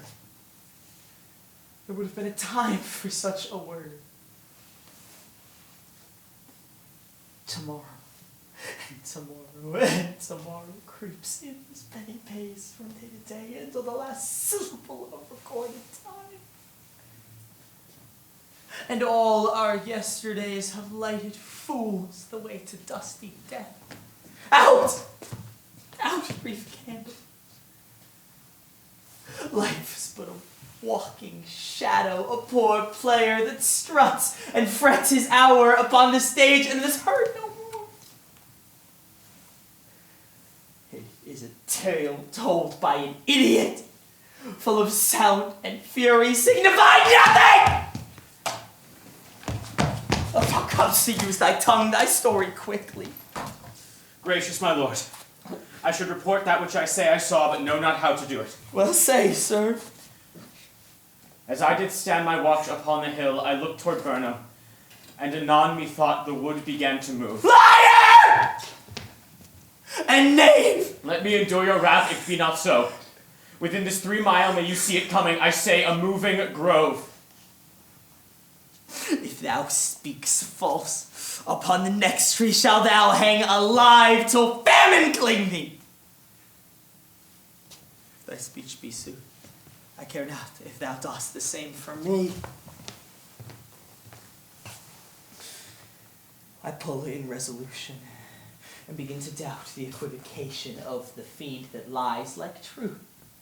Fear not till Burnham Wood do come to Dunsinane, and now a wood comes toward Dunsinane. Arm, and out! If this which he avouches does appear, there shall be no flying hence nor tarrying here. I begin to grow aweary of the sun, and now wish the estate of the world could be undone.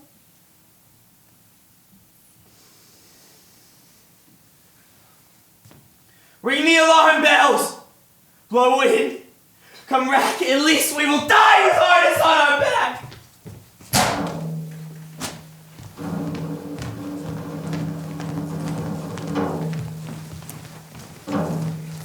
Now near enough. Your leafy screens throw down and show those like you are.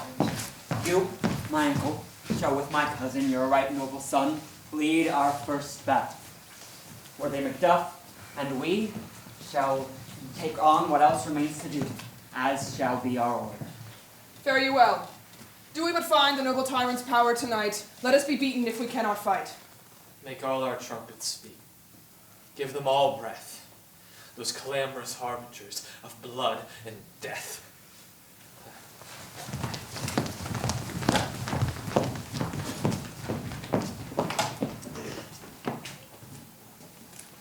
They have tied me to a stake. I cannot fly, but bear like I must fight the course. What's he that was not born of woman? And such a one am I to fear, or none? What is thy name? Thou wilt be afraid to hear it. No, though thou callest thyself a hotter name than any is in hell. My name is Macbeth. The devil himself could not pronounce a title more hateful to mine ear. No, nor more fearful. Thou liest, abhorred tyrant! With my sword I'll prove the lie thou speakst!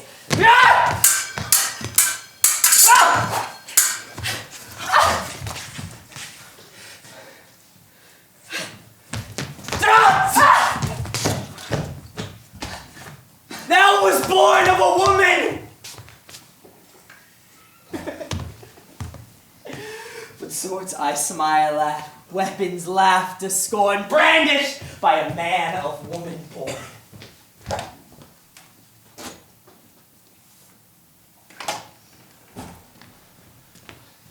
That way the noise is. Tyrant, show thy face. If thou be slain, and with no stroke of mine, my wife and children's ghosts will haunt me still. I cannot strike at wretched currents whose arms are hired to bear their statues. Either thou, Macbeth, or else my sword, with an unpatterned edge, I sheathe again, undeeded. This way, my lord. The castle's gently rendered. The tyrant's people on both sides do fight, and noble thanes do bravely in the war. The day almost itself professes yours, and little is to do. We have met with foes that strike beside us. Enter, sir, the castle.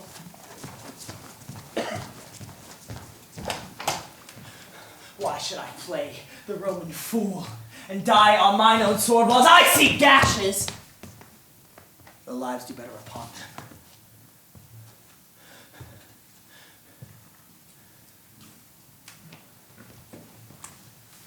Turn, hellhound, turn. Of all men else, I have avoided thee. Get thee gone. My soul is too much charged with blood of thine already.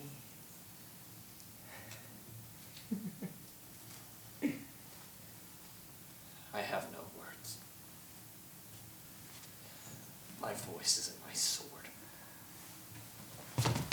Ah!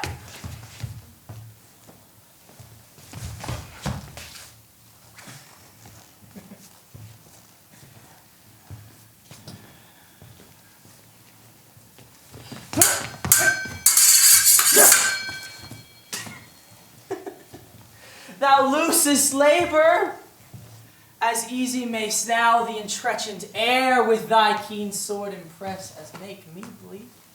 Let fall thy blade on vulnerable crests. I bear a charmed life, which must not yield to one of woman born. Despair thy charm, and let the angel thou still hast served tell thee. Macduff was from his mother's womb untimely ripped. Cursed be the tongue that tells me so, for it hath cowed my better part of man. Let not these juggling fiends be believed no more. I will not fight with thee. Then yield thee, coward! And like to be the show and gaze of the time, we'll have thee, as our rare monsters are, painted up on a pole. And under it, here may you see the tyrant. I will not yield to kiss the ground before young Malcolm's feet, and to be baited with the rabble's curse. Though Burnham wood do come to Dunsinane, and thou oppose being of woman born, yet I will try the last. Lay on, Macduff, and damned be him that first cries ho. Enough.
ones we missed were right beside us. Some must go off, and yet by these I see, so great a day is not as cheaply bought. Macduff is missing, as is your noble son. Your son, my lord, has paid a soldier's debt. He lived till he was a man, though which no sooner had his prowess confirmed, but like a man he died. Then he is dead. I am brought off the battlefield, but not our cause of sorrow be measured by his worth, for then it hath no end. Had he his hurts before? Aye, on the front. Why then God's soldier be he. Had I as many sons as I have heirs, I would not wish them to a fairer death.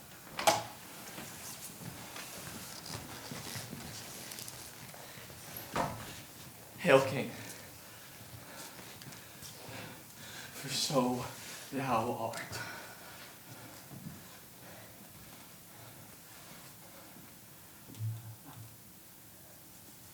Behold, where stands the usurper's cursed head?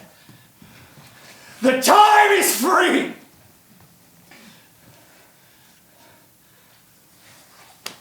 I see thee compassed with thy kingdom's pearl.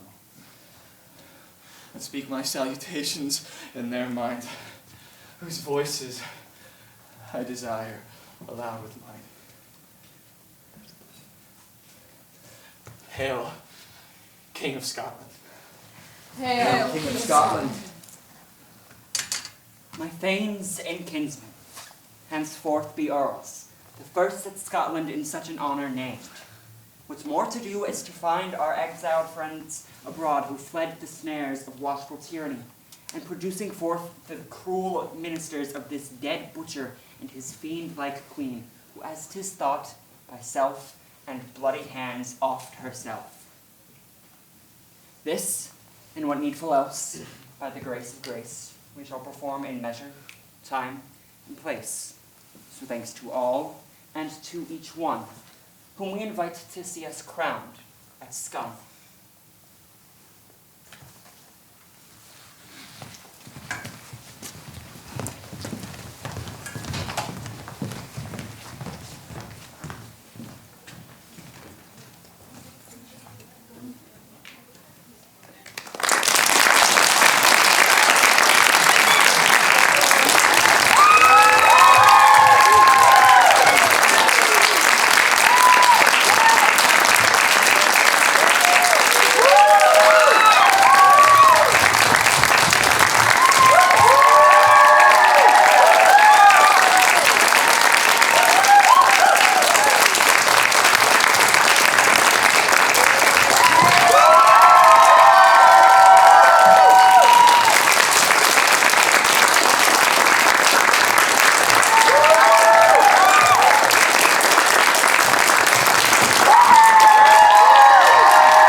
It is our dear director Topher's birthday. And